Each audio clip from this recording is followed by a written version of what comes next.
Hi, my name is Cheryl. And I'm Jennifer. Guess what? There's a channel called Her Majesty Easy Word Science. And do you know the best part? It makes science so easy. Wow. It makes science easy, simplified, and very, very fun. Guess what? Rocket science ain't rocket science anymore. It's now ABC. Like if you did science in your entire life. Another thing about Her Majesty Easy Word Science channel is that he makes available laboratory equipment and reagents. Guess the best part? If chemistry has been hard for you, he does tutorials. And another thing is, when you order for these things, they are high quality and they are also cheap and affordable for anybody. If you want to order, just look at the number below the screen. And don't forget to subscribe and hit the little notification button down below. Don't forget to share, of course. Obviously, there's love in sharing. Thank you. See you there. The whispers in the morning.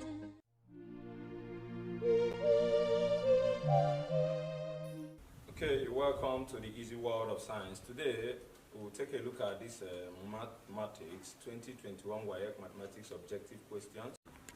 Okay, so this next should be root 21 divided by root 7. You should know that root 21, you have to split it down. It should be, you know that 21, just for you to split roots, just use normal multiplication. You know that 21 is equal to 7 times 3. Therefore, they are a root. It means that root 21 is also root 7 times root 3. So, and we are seeing this root 21 as root 7 times root 23. So, if root 7 divided root 7 times root 23, you say divide by root 7. What remains is only root 3. Therefore, root 3 times 14 should be 14 root 3. Therefore, the next is root 21 divided by root 21 will give you 1 plus 7. Okay? Then, we multiply out 7 times root 21. That's 7 times 21.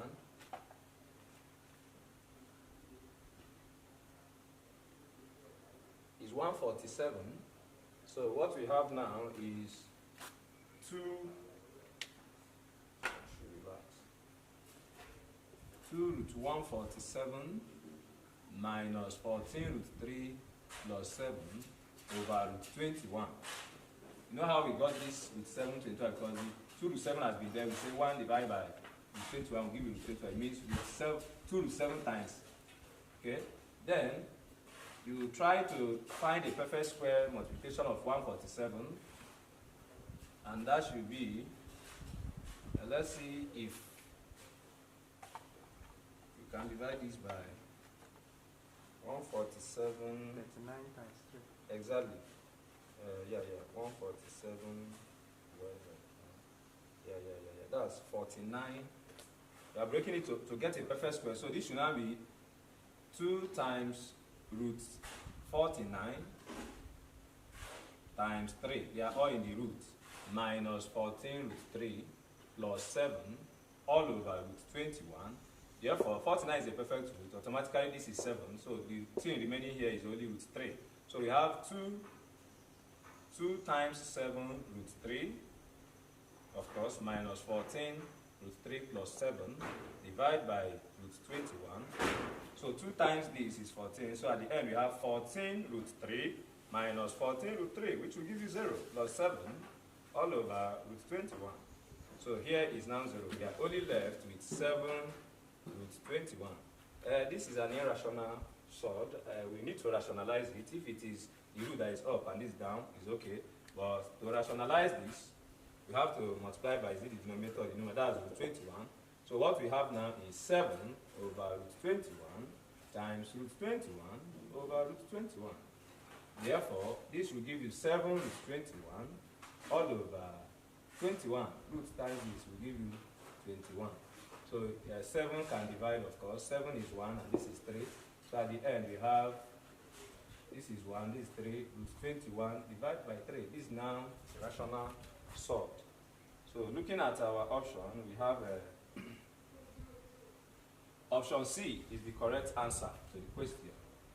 Yes. Remember, you are still on with Her Majesty's Easy Word Science channel. Don't forget to subscribe and share my videos. I am here for you, and you should also be there for the Easy World of Science. I cannot do without you. Please don't forget to share to your friends. Tell them about this channel I help you also in your tutorials, not only in mathematics. I just started this maths now, though someone else might continue, I might continue. But check out other videos here concerning chemistry, biology, your science hacks and science tricks. You are going nowhere better than this channel. There is also health videos concerning everything. You see some experts in medical line treat you here, so check it out, for we are here for you. God bless you, and remain majestic. So back to business. We are done with question number 12, which is about simplifying sort. Then number 13 says, as you can see there on the screen, it is a simultaneous equation, of course. If 4x plus 2y equal to 16 and 6x minus 2y equal to 4, find the value of y minus x. Okay. In simultaneous equation, if it is objective, just use the options and test it and know what gives you that. If they say, but this time around, they made it not predictable because the question says y minus x, which demands I have to find y and find x. Then the two common methods is elimination method and substitution method.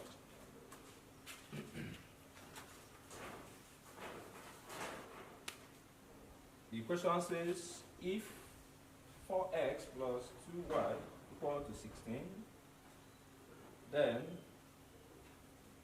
6x minus 2y equal to 4. For you to find x. I think this has made job easier. One of the unknown is already in the same coefficient. So we use the elimination method. And in this elimination method, the rule says when you see different signs, you use plus, you add the two equations. That is, if this is plus and this is plus, I will use minus if they are of the same sign. But this is plus, this is minus, which means I'll add. And it's already in the same coefficient, so no need, it makes it easier. So I'll add equation 1 and equation 2. This is your equation 1, this is your equation 2. I hope you understand what I explained here. Let's assume this is minus and this is also minus. I will say minus. But when we have plus minus, I have to sum the two. So in this case, I'm adding equation 1 and 2. So 4 plus 6 will give you 10x, then plus 2y minus 2y will still give you 0. So there is nothing remaining here, equal to, that's just to feel alright, so plus 0 is equal to 16 plus this, 20. Automatically 10x is equal to 20, such that x is equal to 20 divided by 10. X is 2. So having gotten 2, for you to get your y, you use your substitution. You go to any equation and substitute x with 2. So let's use equation 1, which says 4x, meaning 4 brackets 2, because we have gotten our x as 2, plus 2y is equal to 16. 4 times 2 is 8, plus 2y equal to 16, such that 2y is equal to 16 minus 8, such that 2y is equal to 8, and y is equal to 8 divided by 2, which is 4. Therefore, the question says the value of y minus x. Y minus x is 4 minus 2, which is 2. So option B is the correct answer. Then, question 14 says, given that R is directly proportional to L and inversely proportional to P, R equal to 3, when L equal to 9 and P equal to 0.8, find R when L equal to 15 and P equal to 1.8. Okay? This is all about interpreting your ratio well. We have direct proportion and inverse proportion. In direct proportion, you just say the parameters and put the sign of proportionality. Then in inverse, you have to say 1 over. That is all the difference in your inverse proportion. Okay?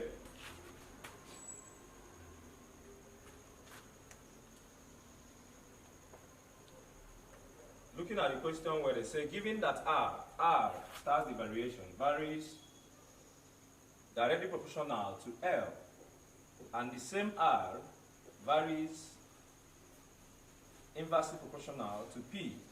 That's 1 over P, because they said inverse. So R is common, which means R varies directly as L times 1 over P. You multiply this with this. That's the mathematical thing. Since R is the same thing behaving that way, we use this one very well in chemistry, of course, especially in gas law. Then we have that R is L times 1 should be L over P. Then to remove this, we have to introduce K, which is sign of a constant, equal to KL over P. Then you cross multiply to make K alone, such that KL is equal to PR or RP, whichever, such that K is now PR over L. And it shows that anytime you multiply P by R and divide by L, it's going to give you a constant. And hence, if it is a constant, it means that P1 R1 over L1 is equal to also P2 R2 over L2. So, looking at the question, substitute and make the proper one subject of the formula as the case may be. So they said, okay, R is 3, of course. So we are going to, the first R here is 3 times P1 mentioned is 0.8. Carefully choose the figures well. Then L1, the first L mentioned was 9, which will now be equal to, they say find R. So our R2 is unknown, but P2 was given. The P2, as you can see there on the screen, P2, let me check one, okay. P2 was given as 1.8, of course, times 1.8 over L2, which was given as 15. Simple, you now cross multiply such that R2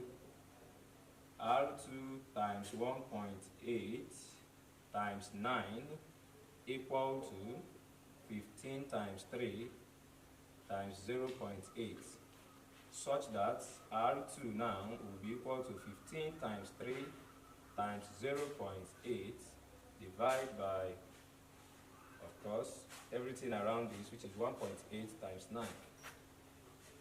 So, from the calculator department, we have that 15 times 3 times 0.8 is 36. Then 1.8 times 9 is 16.2. So 36 divided by 16.2 give you 2.22222 to infinity. So 2.2 or 2.222, which is option A. So our correct answer is option A for question number 14. Okay? Then question number 15. You can see the question on the screen, but I still have to draw it for you to understand.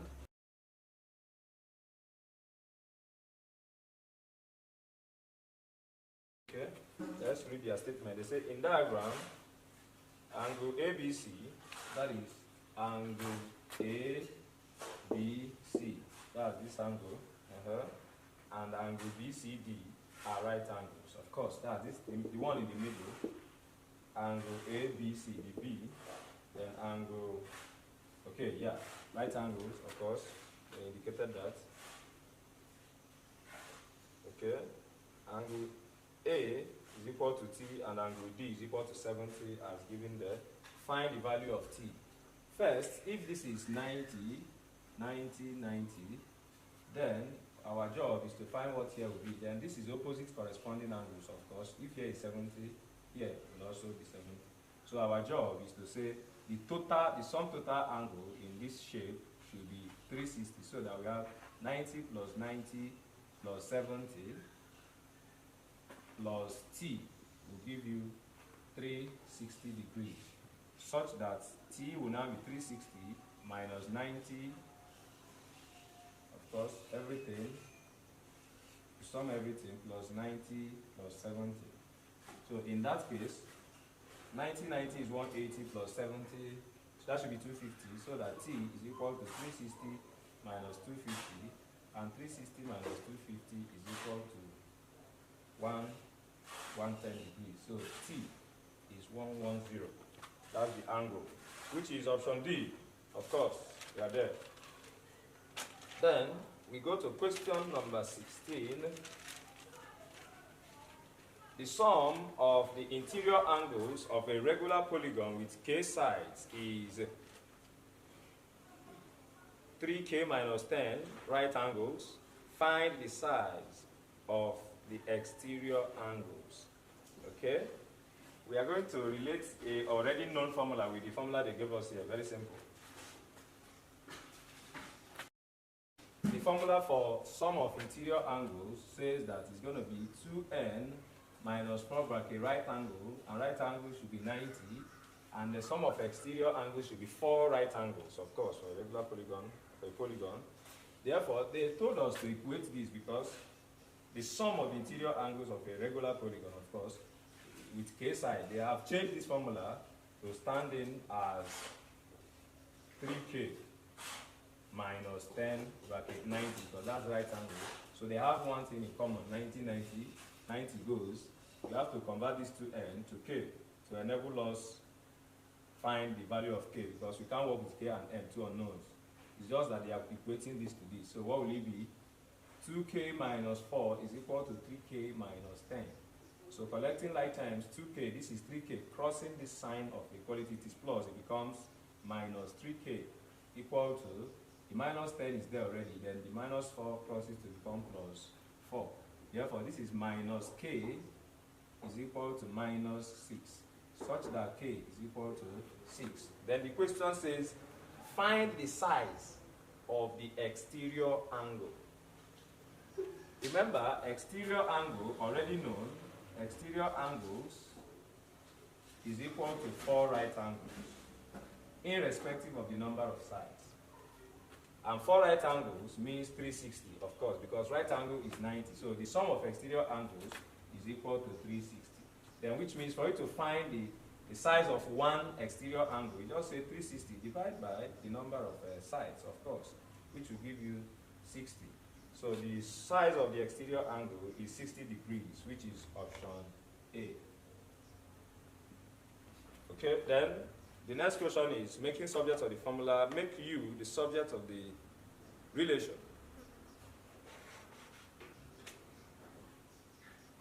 From the expression, the job is just simple. Solution to this question, as question number 17, you cross multiply, yeah, and this should be over 1.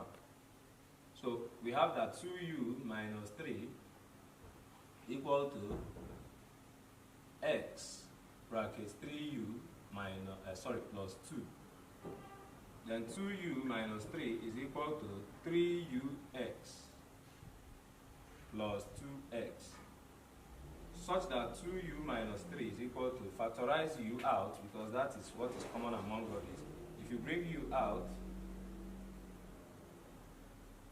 okay, no, collection of like terms, sorry. There should be 2u, of course, minus 3ux is now equal to 2x plus 3, of course. Yeah, because this coming here, then this go there. We have that, we factorize, this is where the factor should be 2u minus 3ux. The common thing there is u.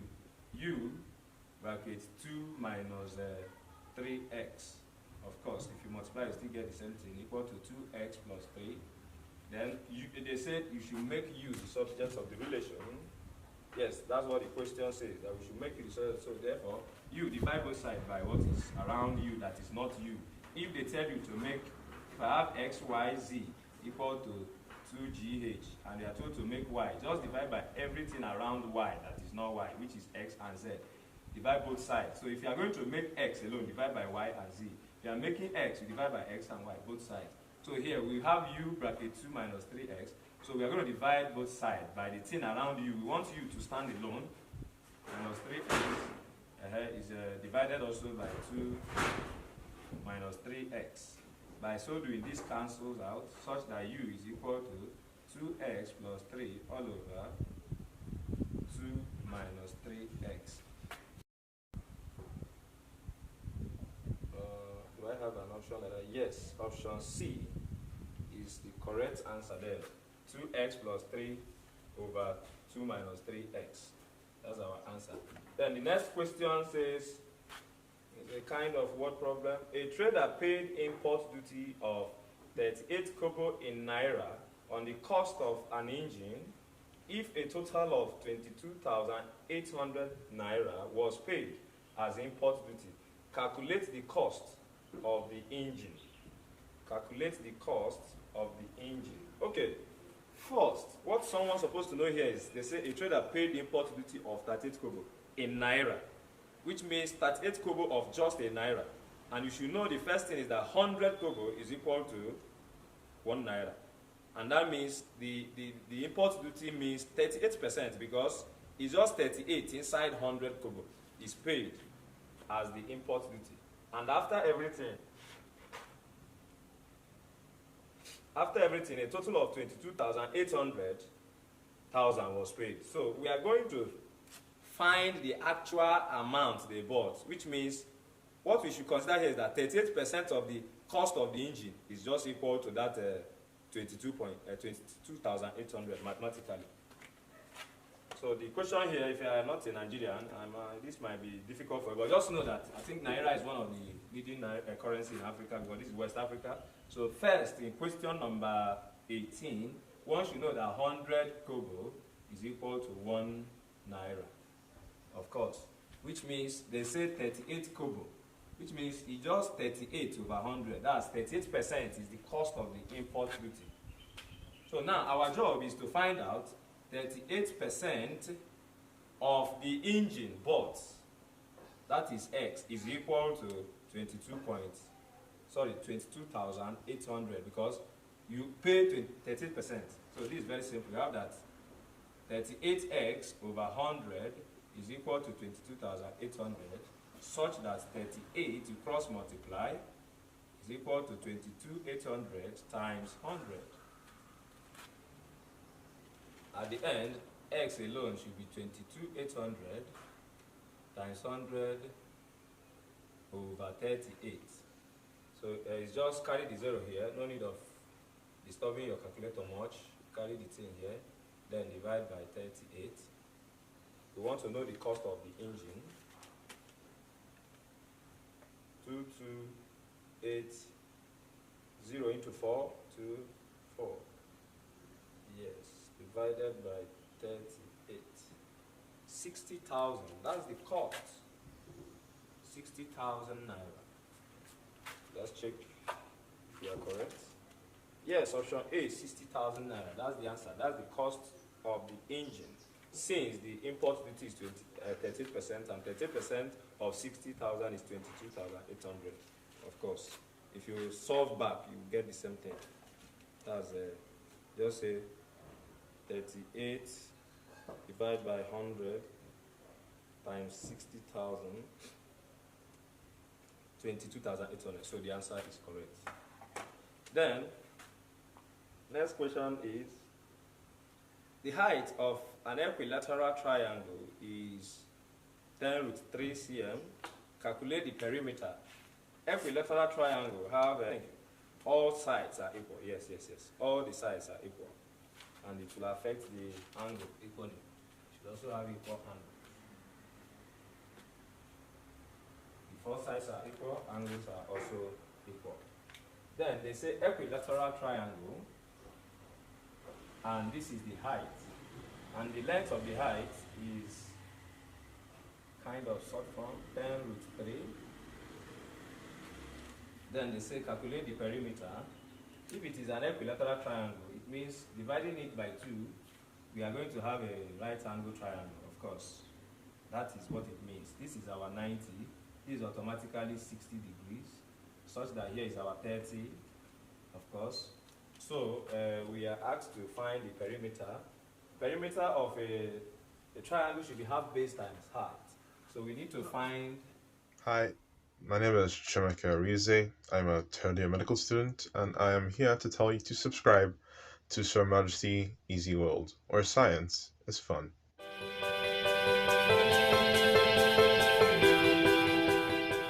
I get the hypotenuse, I'll just sum up and times by that, times by 3, because here is equal to here, is equal to here.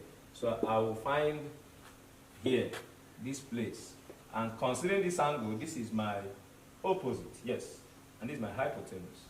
And that is so, which is sine.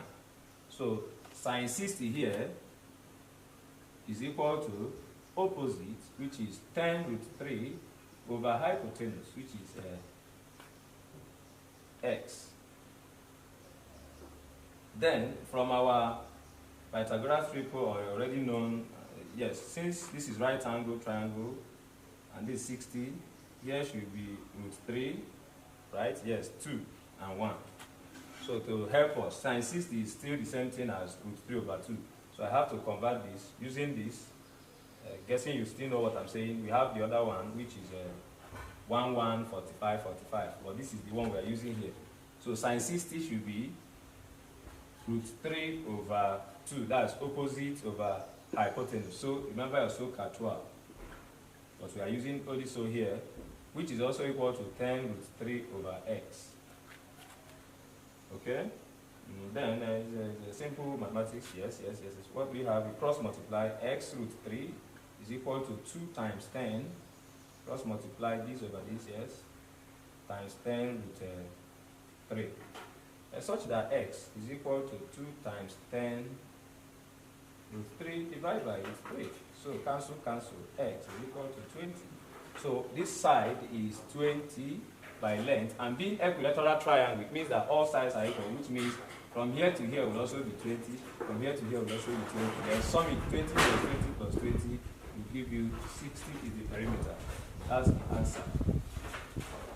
So which is option B is 60 cm. That's the answer to the question. Then question number 20 is still, we are giving us angles and shapes and size. Okay, we're going to interpret this. In triangle LMN, line LM equal to 6 cm, then angle M is 90, and angle N is equal to X, and sine X is equal to 2 over 5.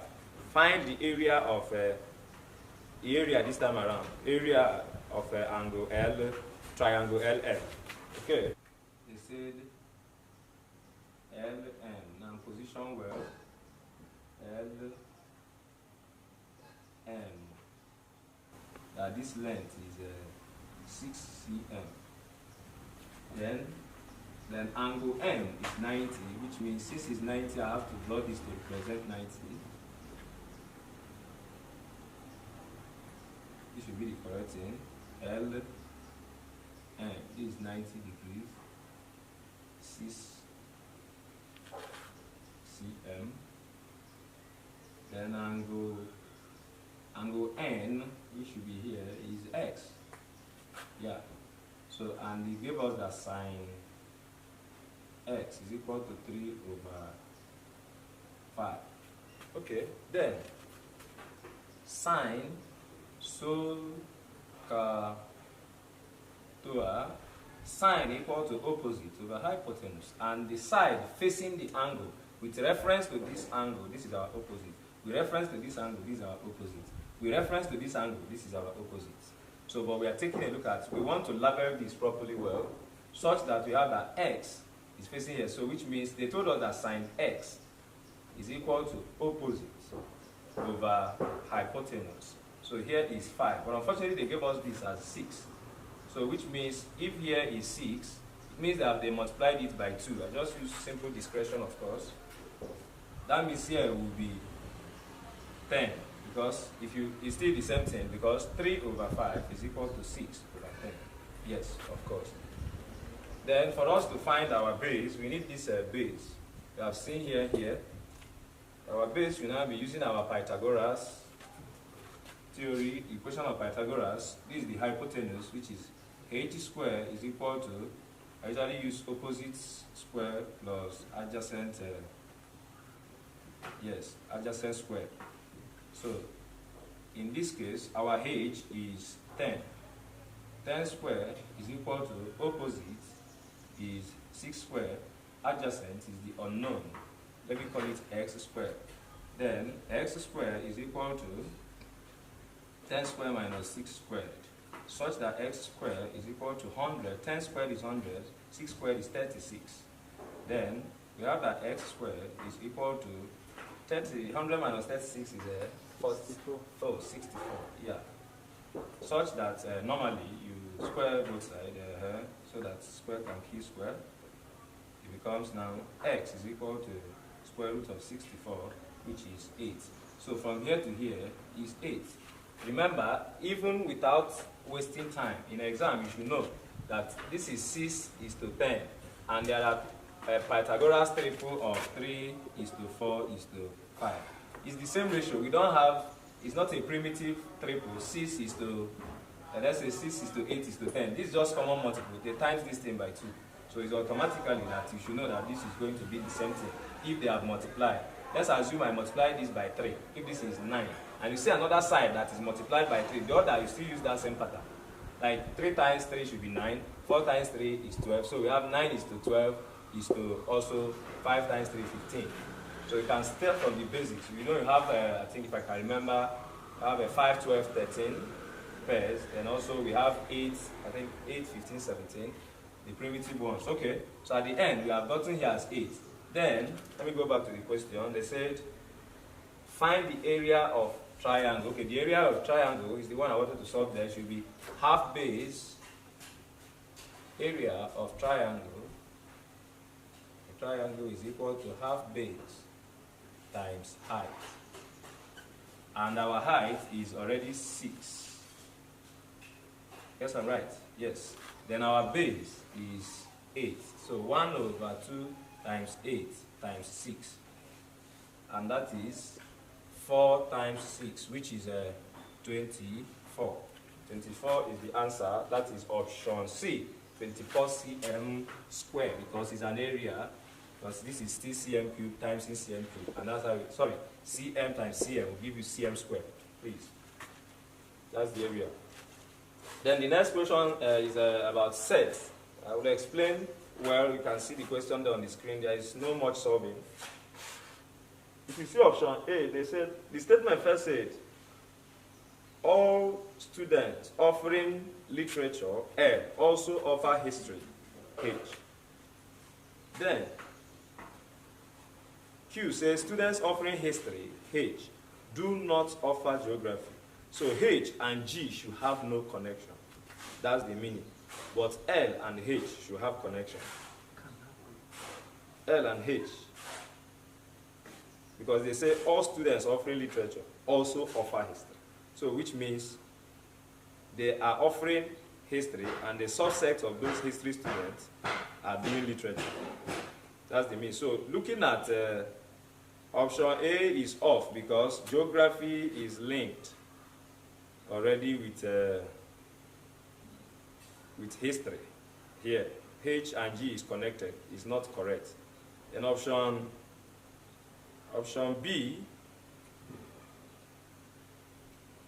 is, I think I'll go with that one. It's showing you that, of course, the people that offer literature, according to them, also offer history. And the other cycle there, G, is not connected. So I'm taking option B. D, there is nothing like, there is no way, although from their statements, I'm working with option B. That's the Venn diagram that I'm taking there. Okay, then, question 22 says, find the quadratic equation whose roots are minus 2q and 5q. Okay? Let's know the original equation that was solved to get these two roots, 2q and 5q. So you just equate them, x to each of them. X is equal to minus 2q. The same x is equal to 5q. We are solving question 22. So in that case, we have to equate it to 0 again. By so doing, this minus will cross. It becomes now x plus 2q equal to 0, and the same x minus 5q is equal to 0, such that you now expand x plus 2q bracket x minus 5q. You use everything here, multiply everything here. We start with x. X by x is x squared. The same x times 5q will give you minus 5qx. Then we start with this one, plus 2qx. Yes. Then plus times minus is still, plus times minus is minus, right? Yes. Minus 2 times this is 10. 2 times 5 is 10. Q times q is q squared.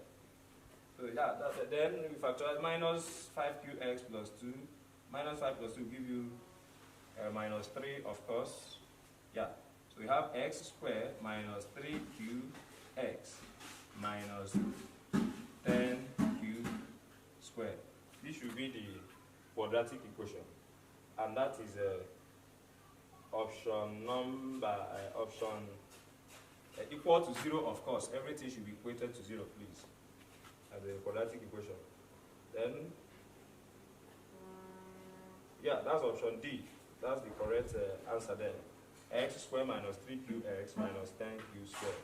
Okay? Question 23 says, if tan theta is equal to 3 over 4, whereby the theta is between 180 to 70. I take it as 90. Then find the value of cos theta.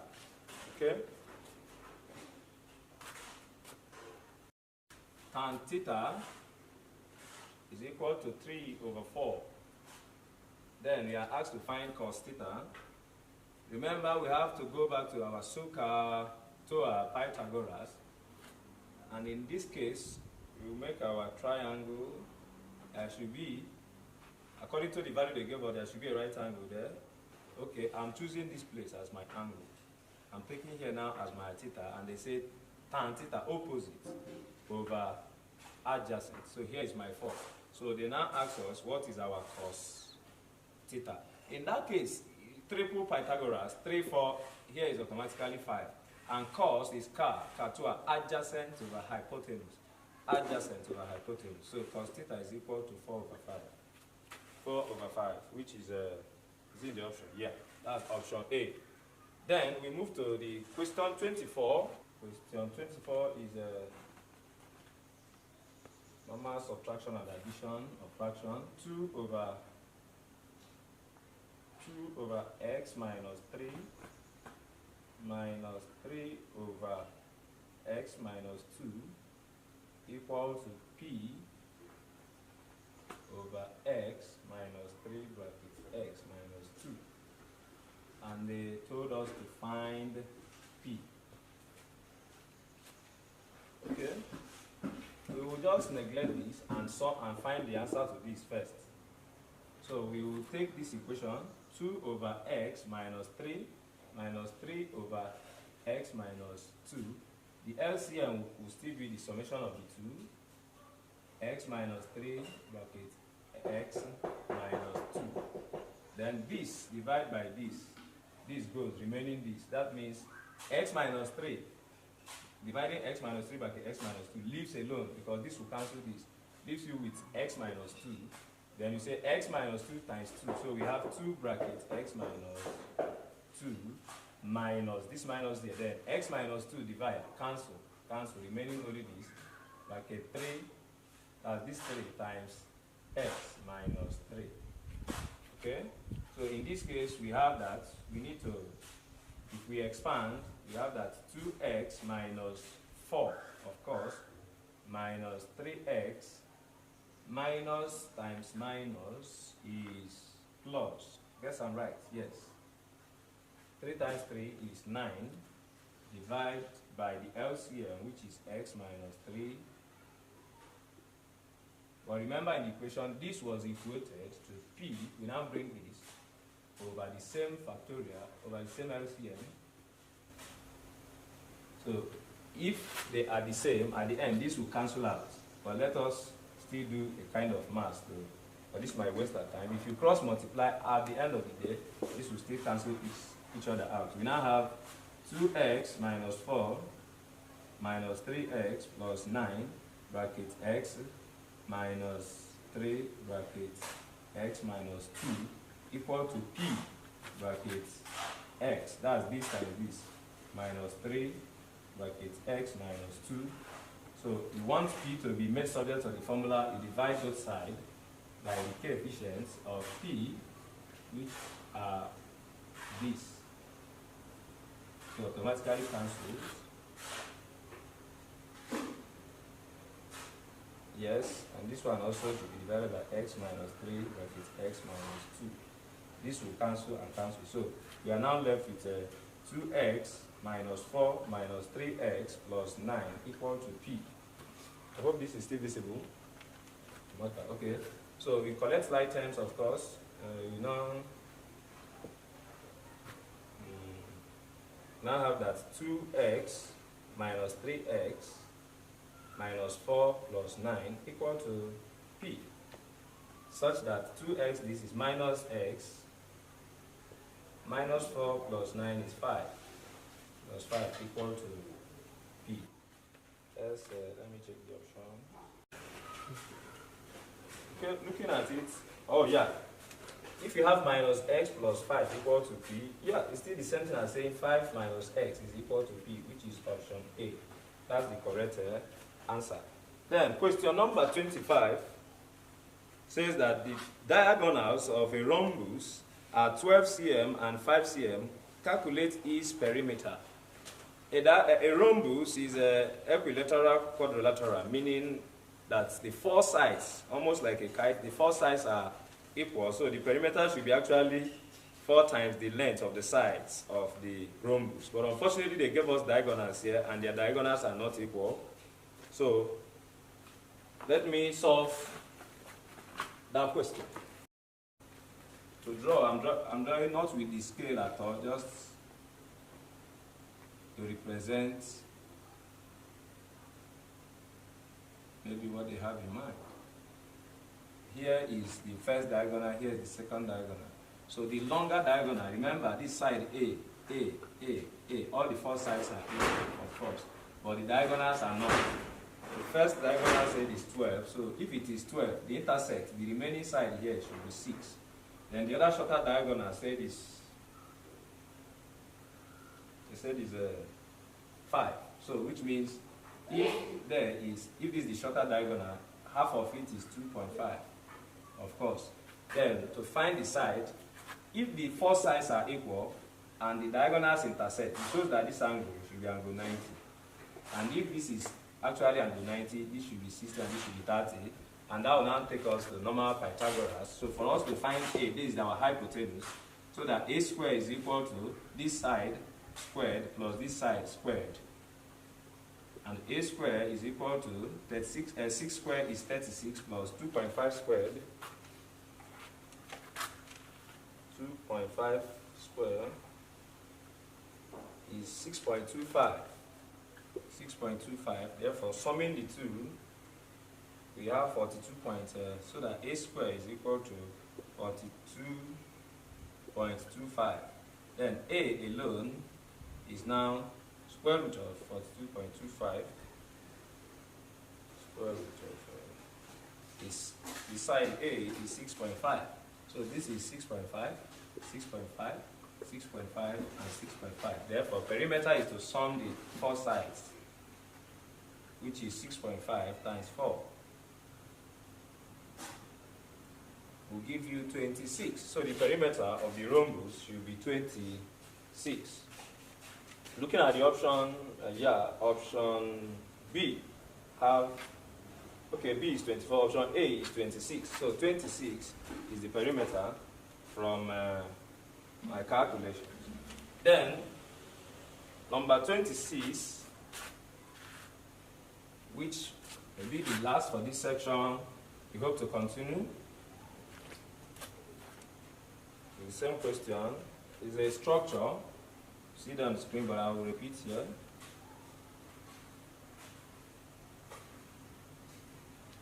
Here is Z. This sign shows length equal. It means that from here to here is equal to from here to here. Then this angle is 40 degrees. This is our X and Y. Okay? The question says, in the diagram, triangle XYZ is produced to T.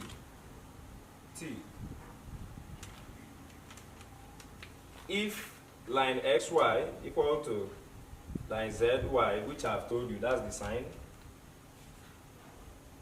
and the angle Y, which you see there is 40, find angle XZT. So this angle is what we are told to find. XZT. Yeah. So looking at things here, this is, if the 2 sides are equal, the base angles will also be equal, because this is the base angle.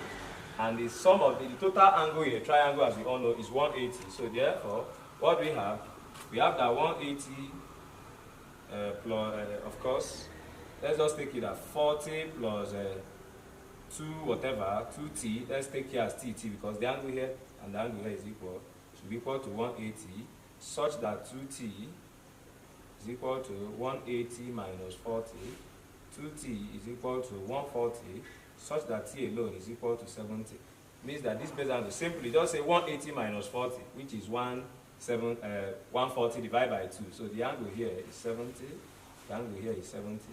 Then angle, the total angle in a straight line. They are now asking us to find this angle. The total angle in a straight line is also 180. Therefore, for you to know x, it is simply x is equal to 180 minus 70, which will give you 110 degrees. That's the answer. And that is option A. So the angle XZT is 1110 degrees. Okay, question 27 is a solid brass cube. Okay, that should continue in another section. Thank you, and see you in the next section of this Let's Solve WAEC past questions. God bless you. Remain majestic. Subscribe and share. I love you. In the morning. Thank you for watching. You are Alpha and Omega.